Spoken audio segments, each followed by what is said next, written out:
Nutrición con Mikey Diet, episodio 88.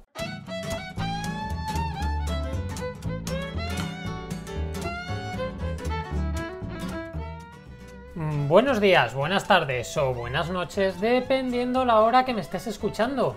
Y bienvenidos a Nutrición con Mikey Diet, el podcast donde aprenderemos todas esas cosas que nos van a servir para perder peso, cambiar hábitos y conseguir nuestros objetivos. Os recuerdo que podéis entrar en mi web mikeydiet.com, mykdiet.com, y allí, aparte de todo el contenido que voy subiendo, tenéis nuestra plataforma, esta plataforma en la que os voy acompañando paso a paso en vuestro cambio, en vuestros objetivos y en el que os resolveré todas las dudas y os ayudaré en todo lo que pueda para ello. Además, tenéis acceso a un montón de cursos que van a facilitar este proceso y vais a poder generar vuestros propios menús para tenerlos siempre accesibles. Y recordad que podéis poneros en contacto conmigo para lo que necesitéis a través de mikeydiet.com/contacto. Y bueno, ya estamos aquí, el primer podcast de septiembre, que además, no sé si recordáis que os dije que a lo mejor habría sorpresitas a lo largo de septiembre. Y va a ser así. He estado trabajando en ello, he estado mirando cómo hacerlo, cuál era la mejor forma, y al final lo que he decidido es que vamos a tener un podcast diario. Efectivamente, vamos a tener de lunes a viernes un podcast y lo voy a dividir en distintas secciones. Además, vais a tener el artículo escrito y también vais a tenerlo subido a YouTube para aquellas y aquellos que queráis verlo en esas plataformas. Y bueno, ¿cómo voy a dividirlo? ¿Cómo va a ser cada día? Bueno, pues vamos a empezar los lunes desmontando la nutrición. ¿Y cómo vamos a hacerlo? Pues vamos a coger distintos productos, vamos a coger distintos mitos y vamos a ver realmente en qué fallan o en qué aciertan. Los martes tendremos un podcast muy parecido a los que veníamos haciendo, un poquito hablando de temas de nutrición importantes, interesantes, cómo llevarlo, cómo podemos poco a poco conseguir ese cambio de hábitos. Los miércoles lo que voy a hacer, antes lo que hacía realmente los miércoles era que subía un vídeo a YouTube, ¿vale? Y un artículo al blog. Pues ahora, para las y los que solamente escuchéis el podcast, lo que voy a hacer es trasladar ese vídeo y ese artículo a formato podcast. De tal forma que sin salir del podcast vais a poder perfectamente escuchar también aquel artículo que era más relacionado con nutrición y ciencia que subía al blog y a YouTube. Luego los jueves lo que vamos a hacer es vamos a poner alguna herramienta que nos vaya a servir para nuestro proceso de pérdida de peso, cambio de hábitos y mejora de nuestra salud. Ya lo entenderéis bien este jueves cuando empecemos con ello. Y luego el viernes lo que se me ha ocurrido es que podría hacer un repaso de distintas noticias y artículos que hayan ocurrido a lo largo de la semana o que hayan salido a lo largo de la semana y hablar sobre ellos, porque me parece que es algo bastante interesante y que puede resultar de mucha utilidad. Así que bueno, sin más dilación y sin esperar más, vamos a ponernos manos a la obra con el primer podcast de septiembre, desmontando la nutrición. Y en este caso vamos a desmontar el chitosan. En primer lugar, lo que tenemos que saber para poder empezar a desmontar el chitosan es ¿qué es el chitosan? Bueno, pues el chitosan realmente de donde proviene es del caparazón de algunos animales invertebrados. Además me llama mucho la atención este tema porque cuando nos hablan de comer insectos nos da un asco que te mueres y sin embargo nos dicen que vamos a tomarnos una pequeña molécula del caparazón de un invertebrado, es decir, de algún bicho, y resulta que no nos importa tanto. Sí, ya sé que no tienen por qué ser insectos y demás, pero bueno, son cosas que me llaman la atención. Al final, culturalmente estamos muy expuestos a todo esto, ¿verdad? Pero bueno, y realmente sin meternos mucho en cómo se obtiene y demás, de una forma muy sencilla, para obtenerlo lo que se hace es, se extrae la quitina de los caparazones de estos animales y luego ya se extrae el chitosan, que es esa molécula que se encuentra dentro de la quitina. ¿Vale? No nos vamos a poner muy técnicos con el proceso, ya que realmente no es lo que más nos interesa. ¿qué propiedades tiene el chitosan? Bueno, ¿qué supuestas propiedades se atribuye al chitosan? Realmente, para saber las supuestas propiedades que se atribuyen, lo que he hecho es recorrerme muchas páginas de venta de este producto para ver qué se dice sobre él. Bueno, realmente tú te metes en esas páginas y lo que ves es que tiene unas propiedades adelgazantes maravillosas, alucinantes, que promueve la pérdida de peso y que es maravilloso y que te va a servir absolutamente para todo. Y lo que he hecho es, me he hecho un listado, es muy cortito, de las cosas que dicen que ayuda para ello, ¿vale? Dicen que realmente contribuye a un metabolismo óptimo de las grasas gracias al zinc y al cromo. Esto es un poco absurdo, realmente ahora veremos por qué, pero es absurdo que digan esto. Luego, también dice que es capaz de absorber la grasa que se ingiere, que se encuentra en el estómago. Ahora también hablaremos de este tema.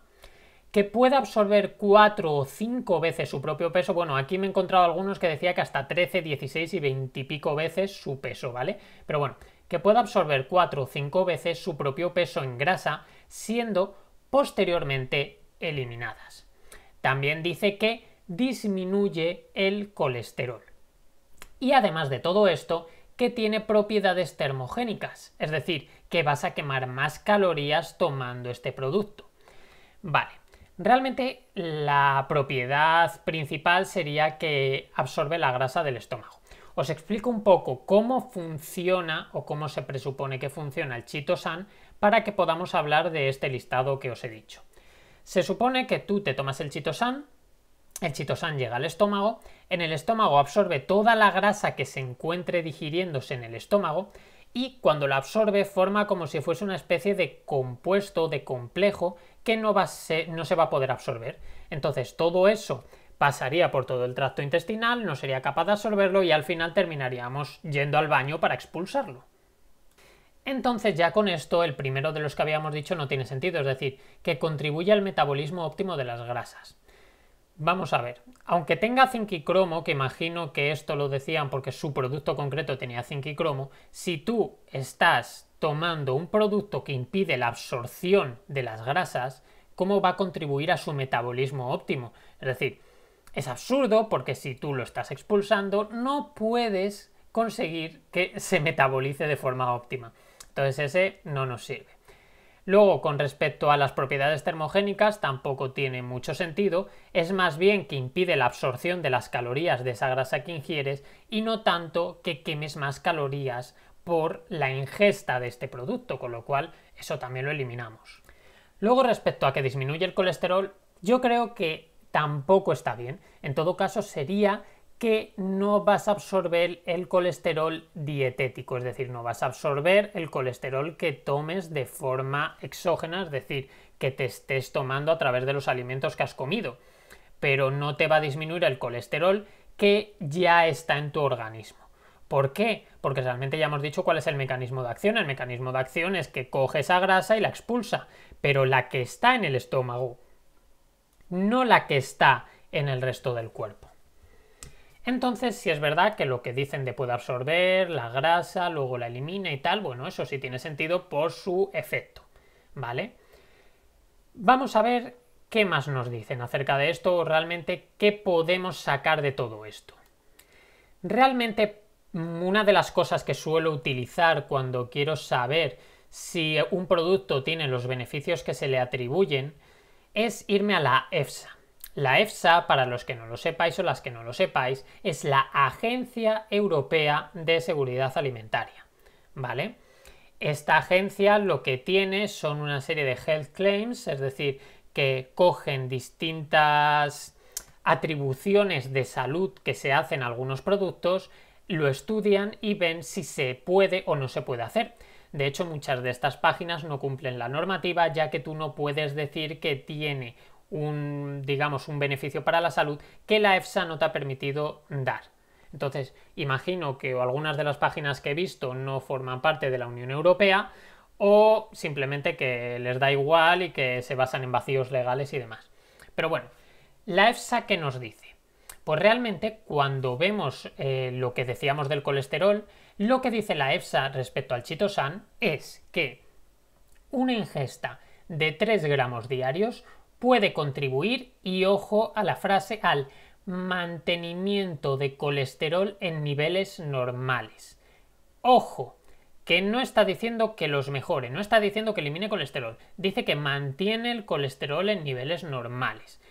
Tiene sentido que si dejas de absorber grasa y dejas de absorber parte de ese colesterol, ojo, más por dejar de absorber grasas malas que por dejar de absorber el colesterol, de hecho ya he hablado de ello en algún vídeo, pero que simplemente como no absorbes eso, pues mantienes el colesterol en tus niveles normales, pero no lo disminuyes, ¿vale? Porque además el colesterol también se genera de forma endógena, es decir, nuestro cuerpo genera colesterol. Cuanto menos colesterol estemos absorbiendo, más colesterol genera nuestro cuerpo. Muy bien. Y respecto a la pérdida de peso, ¿qué nos dice?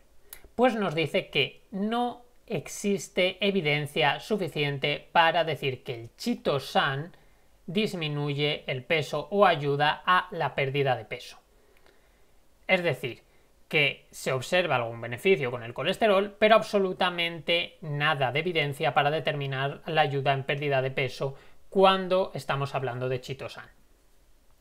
Con este tema, sí es verdad que hay que tener en cuenta que la EFSA es muy dura con las declaraciones de salud y a menos de que esté 100% probado, siempre va a decir que no existe evidencia suficiente, ¿vale? Lo que me parece perfecto, porque es lo que deberíamos hacer siempre por principio de precaución. ¿Y cuál es mi opinión sobre todo esto? Pues realmente pongámonos en que de verdad nos ayudase a la no absorción de esa grasa, ¿vale? ¿Qué pasa? Que estamos partiendo de un concepto erróneo. De hecho, este miércoles vamos a hablar del tema. ¿Pero por qué estamos partiendo de un concepto erróneo? Porque las grasas no son malas. Nadie que esté mínimamente actualizado te va a decir que tomar grasa es malo, porque no es así. Hay grasas de mejor y de peor calidad, por supuesto, pero las grasas en sí no son malas. Si es verdad que las grasas tienen una mayor densidad energética, es decir, tienen una gran cantidad de calorías, pero también son mucho más saciantes. Entonces, aunque tú tomes más calorías por la grasa, también te va a saciar más y vas a tener menos hambre. Por lo que son temas que hay que tener muy en cuenta. Además, tomar grasa es necesario y en muchas ocasiones es beneficioso también dependiendo de las fuentes alimenticias de las que proviene esa grasa. No es lo mismo tomar la grasa del bacon que tomar la grasa de los frutos secos. Además, pensad una cosa, y es el hecho de si lo que hace eso es absorber la grasa y luego eliminarla, como lleves una alimentación muy grasa, te vas a pasar horas y horas en el baño, ¿eh? A mí personalmente no me gustaría, pero bueno, eso ya depende de cada una y de cada uno. Y también siempre os hablo del tema de los hábitos. Entonces, ¿qué hábitos estás cambiando si lo que haces es tomar un producto que tiene ese efecto? Realmente no estás cambiando ningún hábito. ¿No os parece también un poco absurdo el hecho de pensar que por tomar un producto que lo que hace es absorber las grasas vamos a mejorar nuestros hábitos? Porque a mí no me parece nada interesante en este respecto. Pero bueno, no nos fijemos únicamente en lo que nos dice la EFSA, ¿vale? Vamos a ver qué más cositas podemos encontrar. He estado mirando algún estudio que hablase de este tema, ¿no? Que hablase del tema del chitosan y demás. No lo he buscado muy a fondo, esto no es una revisión sistemática por un grupo de personas que se han tirado meses buscando. Entonces lo que he intentado es coger algo que fuese bastante reciente y del que pudiésemos hablar. Y en este caso, lo que he encontrado ha sido un estudio que se titula, lo siento por mi inglés, que mi pronunciación es tremendamente mala, The Effects of Chitosan Supplementation on Body Weight and Body Composition, a Systematic Review and Meta-Analysis of Randomized Controlled Trials. Vale, es decir, los efectos del chitosan, revisión sistemática, vamos, que se han cogido muchos estudios, se ha hecho una revisión para comprobar si realmente sirven para la pérdida de peso y para la composición corporal. Bueno, ¿y qué nos dice este estudio? Pues lo voy a hacer en el orden que suelo hacer las cosas, ¿vale? Y os voy a explicar además por qué suelo mirar los estudios en este orden. En primer lugar, me voy a las conclusiones. ¿Por qué me voy a las conclusiones y no a los conflictos de interés? Porque si veo algún conflicto de interés, entonces yo ya genero cierto conflicto contra ese artículo. Por lo que prefiero en primer lugar ver las conclusiones y luego ya mirar conflictos de interés y demás. Entonces, nos vamos a las conclusiones y lo que vemos es que, según esta revisión de estudios, tomar al menos 2,4 gramos diarios de chitosan ayuda a la pérdida de peso, grasa y disminución del índice de masa corporal en pacientes con sobrepeso y obesidad en periodos de 1 a 3 meses aproximadamente. Es decir, que según ellos sí es verdad que ayuda a la pérdida de peso y demás. Muy al contrario que lo que decía la EFSA, que nos decía que no había suficiente evidencia para determinar eso. Muy bien, pero continuemos, porque en esa misma conclusión nos dice que mucho cuidado con los resultados porque realmente los datos que se han obtenido son muy heterogéneos, es decir, que son muy distintos de ellos en varios aspectos. Tened en cuenta que si hay un estudio que es de 2 semanas y otro de 3 meses, uno que le da 1 gramo, otro que le da 4, uno con hombres, otro con mujeres, uno con ancianos, otro con jóvenes, al final no podemos sacar conclusiones claras con grupos tan heterogéneos. Es mucho más fácil cuando tenemos grupos homogéneos de decir, pues tengo 10 estudios con personas mayores que tienen un índice de masa corporal comprendido entre tanto y que duran de 2 a 3 meses, por poneros un ejemplo, ¿vale? Entonces, según ellos, hay que tener cuidado con los resultados por esta razón. Después de haber visto las conclusiones, que bueno, son interesantes dentro de lo que cabe, dicen que sí que ayuda, pero que cuidado porque no está del todo claro. Nos vamos a los conflictos de interés, y dice que no declaran conflictos de interés. Ojo cuando veamos esto, porque que no declaren conflictos de interés no quiere decir que no puedan existir conflictos de interés. A veces si te pones un poco a hurgar, llegas a algo. Entonces lo que he intentado es hurgar. Y he visto que realmente la financiación venía del Traditional Medicine Research Program of Guangdong Province. He estado mirando, porque como ponía medicina tradicional, tal, no sé qué, no sabía si estaba más enfocado a algo tipo hierbas y demás, y no he visto tampoco nada que me indique que exista un conflicto de interés. Que puede que lo haya, pero claro, como no conozco este programa, realmente es complicado encontrar más información al respecto, necesitaría mucho más tiempo. Pero bueno, entonces decimos que no hay conflictos de interés. ¿Qué pasa? Que ahora nos podríamos quedar con esa conclusión y sin conflictos de interés y yo podría escribir un artículo diciendo el chitosan tiene beneficios, revisión sistemática que indica que tal. Pero claro, aquí nos habríamos quedado solo en la superficie. Y siempre que tenemos un estudio tenemos que mirar un poquito más a fondo. Entonces nos vamos a leer el resto del estudio, sobre todo la parte de métodos y resultados. Muy bien.